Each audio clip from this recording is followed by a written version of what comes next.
جناب اسپیکر، جب میں یہاں بیٹھ کے بجٹ کے mind boggling millions and billions and trillions کے فگر سنتی ہوں تو میں حیران رہ جاتی ہوں کہ ہمارے پاس اتنے فنڈز ہیں، ہمارے پاس اتنے ریسورسز ہیں، ہمارے پاس اتنا مین پاور ہے، میرا دل اونچا ہو جاتا ہے. صرف آپ کو میں بتاتی ہوں، سندھ کا آپ کو تو پتہ ہی ہے، سندھ کا پچھلے سال کا بجٹ 577 بلین تھا اور اس سال 617 billion. Health last year 12 billion, this year 17 billion. Education last year 9 billion and I don't know how to say this year 110 billion. 32 okay better. دل بڑا اونچا ہوتا ہے، مگر کیا this is the reality on ground? Are these the facts? ابھی تک پچھلے سال کے کتنے فنڈز کتنے سیکٹر میں ہیں جو یوٹیلائز نہیں ہوئے؟ Yet more funds are been given. Why? Because there is mismanagement, there is corruption, there is no accountability, there is no check and balances, there are no targets being met.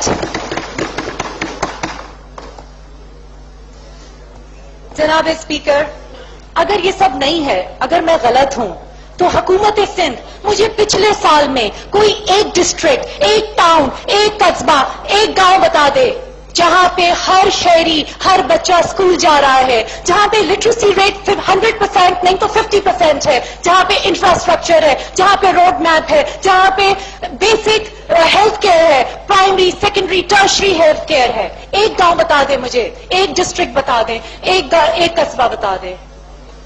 We all know they don't exist, there isn't any. اگر حکومت کی نیت اچھی ہے، intent ہے، ارادہ ہے، تو ابھی بھی وقت نہیں گزرا، اب کر لیں تاکہ لوگوں کو اندازہ ہو جائے یو آر اے ویل وشر، لوگوں کو اندازہ ہو جائے you actually mean what you سے. آپ یقین کریں، آپ سب، کوئی اپوزیشن نہیں رہے گی، ہم سب آپ کے ساتھ ہوں گے.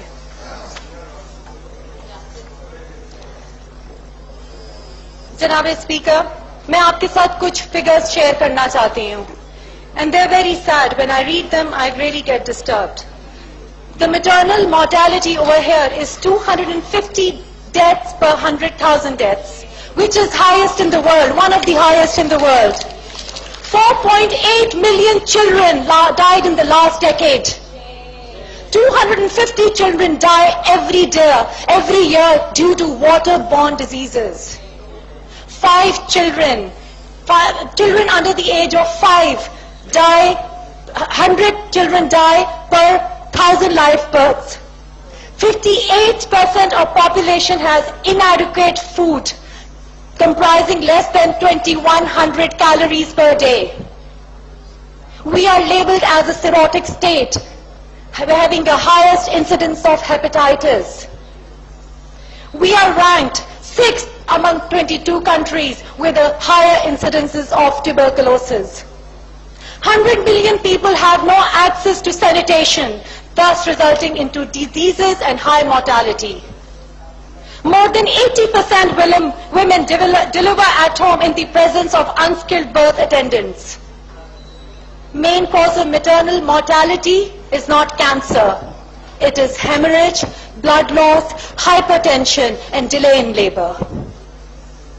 ذرا بجٹ پہ بھی آ جائیں. According to, میں آ رہی ہوں, this is all related to budget. This is all related. What we did last year and what are we doing now? According to Millennium Development Goals, the Sindh government was given by UNDP in year 2000 a target to meet in the year 2015. In 15 سالوں میں what were the goals which were meant to be achieved? Clean water, sanitation access to the poor, increased energy, empowering women, improved governance, development of key national institution. جناب صدر speaker, صرف 1.5 سال کا target ہے، صرف 1.5 سال کا وقت رہ گیا ہے and we are lacking far behind. How will we meet this? Can anyone answer me this? Province of Sindh is the biggest defaulter in the electricity bill and no budget provision has been kept for this. جناب speaker, جب میں اس assembly کی طرف دیکھتی ہوں تو مجھے تحریک انصاف کے بہت گنے چنے چند نمائندے نظر آتے ہیں. But yet, we are the second largest party in terms of vote in Pakistan and in Karachi. Why this has happened? Why this has happened? We all know, and I will not go into the details of it.